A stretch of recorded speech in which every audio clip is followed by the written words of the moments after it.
So, what if I told you the biggest threat on a modern battlefield isn't a missile, but a lie? Today, we're diving into a really powerful argument from the book, The Modern Art of War. And the core idea is that digital scale has totally transformed deception from just a tactic into a core weapon. The fog of war used to be something that just happened, a natural part of the confusion. Well, now it's being engineered. This sentence right here, this is the key to the whole thing. It tells you that the goal isn't just about breaking an enemy's equipment anymore, it's about breaking their very grasp on what's real. All right, so here's how we're going to unpack this. We'll start with the basics, the old game of deception. Then we'll look at the new weapon in town, scale. After that, we'll see what this new kind of deception really targets, how you can possibly fight back, and finally, what the absolutely critical role for humans is in all of this. Okay, let's get into it. To really understand what's changed, we first have to get a handle on what's always been true. And deception, well, it is as old as war itself. For centuries, this was the playbook, right? A commander's toolkit had all these classic moves: feints, decoys, spreading rumors. It was all about one thing: getting inside your enemy's head and distorting their picture of reality. The goal was to maybe hide your real numbers or make yourself look way stronger than you were, all to bait the other guy into a fatal mistake. And this all boils down to one fundamental principle, something as true for Sun Tzu as it is for any general today. If you can make your opponent see the battlefield the wrong way, they will fight the wrong way. That basic idea, it hasn't changed one bit. But something else, something huge, has. And that huge change, that absolute game changer, is the element of scale. The new weapon in this very old war is the ability to take what used to be kind of an art form and turn it into an industrial process. Think about it this way. The industrial age gave armies the power to mass-produce firepower, churning out bullets, shells, and bombs. The digital age is doing the exact same thing, but for deception.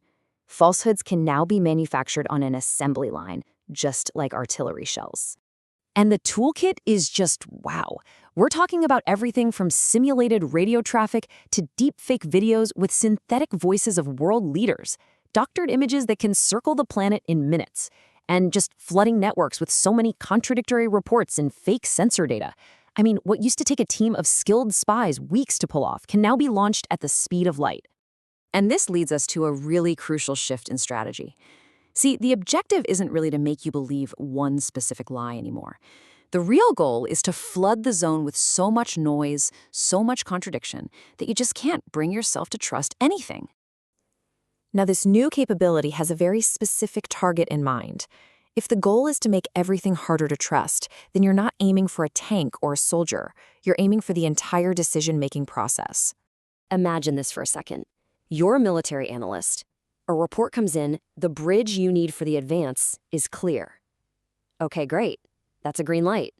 But then, almost immediately, a second report lands on your desk. The bridge is mined. Whoa, hold on. That's a direct contradiction.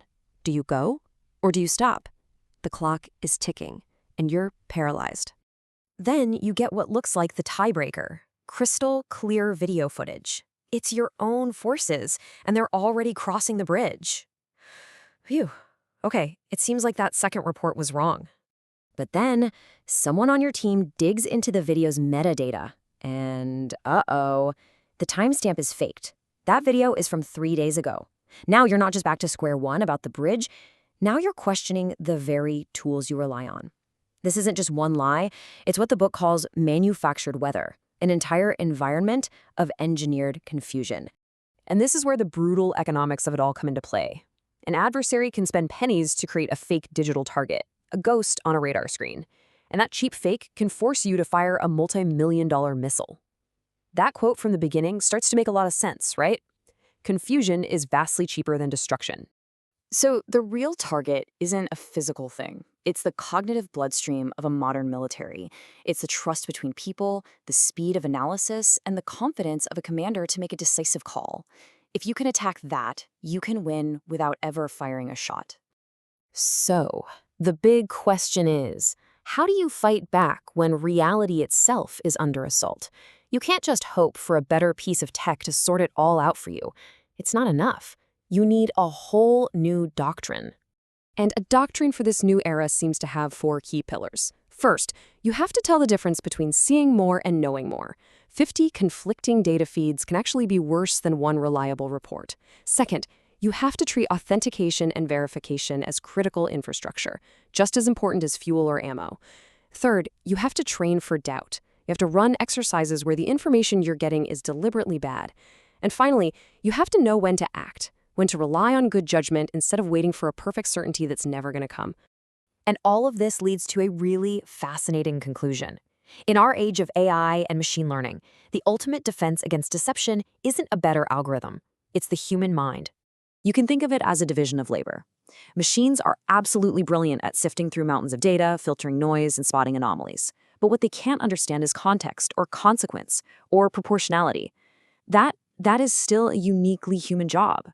So an AI might analyze a synthetic voice message and say, yep, the voice print is a 99.9% match. But an experienced operator who knows their commander might say, no way. He would never use that phrase, or that order makes no sense at this time of day. See? The human isn't there to outcompute the machine. They're there to be the final keeper of meaning and context. And this all brings us to a pretty harsh modern truth. We're not just dealing with isolated lies anymore. We are now operating in a state of perpetually contested reality, where deception isn't some special occasion, it's just a constant part of the environment. And we'll end on this powerful idea. The real impact of deception at scale isn't just about spreading a few lies. It's about polluting the very conditions that make truth and trust possible in the first place. It poisons the well.